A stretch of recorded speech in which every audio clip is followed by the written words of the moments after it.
قمرة زي ما بتقولوا. هنا هبدأ ان انا املح بالملح بتاعي والليمون بس، عشان احنا طبعا بنحب السمكة اللي هي السردينة دي تبقى ناشفة شوية. فاحنا هنا هنبدأ ان احنا نحط طبعا الملح بتاعنا، والملح بتاعنا طبعا احنا مبهرينه، طبعا محطوط عليه جميع البهارات بتاعتنا. هبدأ ان انا احط شوية كده منه، وانزل طبعا بالليمون بتاعي. الليمون بتاعي فرماه كده في الكبة من غير مية خالص. هبدأ ان انا احط كده شوية منه زي ما انتوا شايفين معايا كده. احط جزء من السمك وعليه بقى شوية الملح، طبعا الملح اختياري طبعا في الكمية اللي انت بتحبي تحطيها. هنبدأ نعمله زي ما انتوا شايفين كده. وكمان عايزة اقول لكم ان احنا من عشاق السمك في جميع انواعه يعني. احنا بيتنا بسم الله ما شاء الله بيحب السمك، وطبعا السمك طبعا مع لمة العيلة بيبقى له طعم مختلف. انا هنا بقى بعد ما خلصت كمية السوردية هبدأ ان انا اغطي عليها كده لعند ما الرنجة تطلع من الفرن. وهبدأ ان انا هنا اعمل الشبار زي ما عملت الرنجة وزي ما عملت السوردية او القمرة زي ما شفتوا معايا في اول الفيديو كده. هنبدأ بقى نبل الشبار بتاعنا او البلطي زي ما انتوا شايفين معانا كده في الردة او في خلة القمح، ونحطه برضو في الفرن زي ما انتوا شايفين كده. هبدأ هنا بقى الرنجة بتاعتي طلعت، هبدأ ان انا اختبرها لان طبعا الحجم بتاعها كان كبير. هختبرها ازاي بقى؟ هجيب طبعا خلة من بتاعة الاسنان او من بتاعة الشيش او عود قش زي ما انا عاملة كده، وهتبدأي ان انت تحطيها من عند الدماغ، تدخليها في اللحمة كده لعند الدماغ.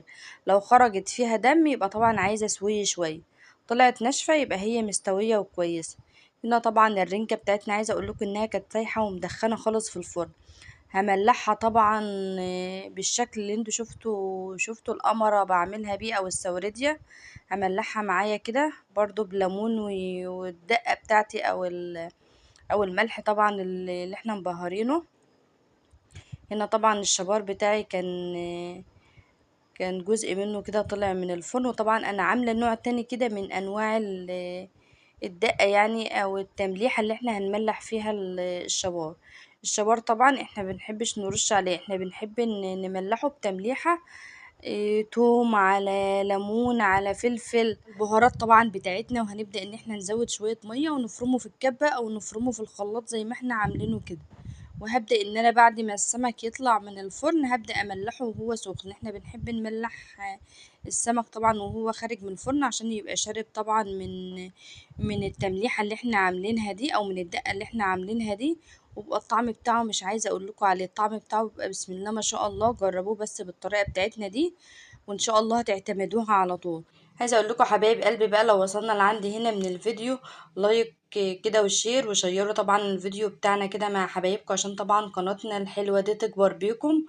وقولوا لي طبعا رايكم الجميل في التعليقات، وقولوا لي طبعا بتنوروني وبتشرفوني من اي بلد. انا هنا بقى كنت بملح طبعا البولت بتاعي او الشبار زي ما انتوا شايفين كده. طبعا بعد ما صفيته من التمليحه بتاعته او من الدقه بتاعته هبدا ان انا ارصه في حاجه زي ما هتشوفوا معايا كده في الفيديو. هبدأ ان انا ارصه بالشكل ده. في ناس طبعا بتحب ان هي ترصه بتوقفه على دماغه كده. انا هنا طبعا كنت بوريكم ان طبعا الشبار ده بسم الله ما شاء الله عليه، ما شاء الله بألف هنا وشفا لكل اللي كل منه. عايزه اقول لكم ان الطعم بتاعه ما شاء الله ما شاء الله. احنا بنحب نوع البولت ده، ما بنحبش النوع الكبير يعني، قليل لو جبنا النوع الكبير. احنا طبعا بنحب الحجم ده كده من السمك عشان الطعم بتاعه بيبقى طبعا مش عايزه اقول لكم عليه، بيبقى الطعم بتاعه حكايه. عايزه اقول لكم ان السمكه كانت ما شاء الله كان لها ظهر كده وكانت ملحمه. وطبعا الرنجه بتاعتي ما شاء الله كانت سايحة في الفرن والريحة بتاعتها جايبة لآخر الشارع. انا طبعا كنت بدوق طبعا اللي حواليا المصورين بتوعي حبايب قلبي ربنا يا رب يبارك لي فيهم. هنا طبعا كان السمك بتاعي خلص. ربنا يا رب يديلها الصحة حماتي يا رب ويخليها لنا كده ويبارك لنا فيها. في الفترة دي طبعا الرز بتاعنا كنا معلقين عليه وكنا سايبينه طبعا يستوى كده مع نفسه على ما نشوي السمك عشان طبعا يبقى الرز سخن والسمك كمان سخن. والسلام عليكم ورحمة الله وبركاته.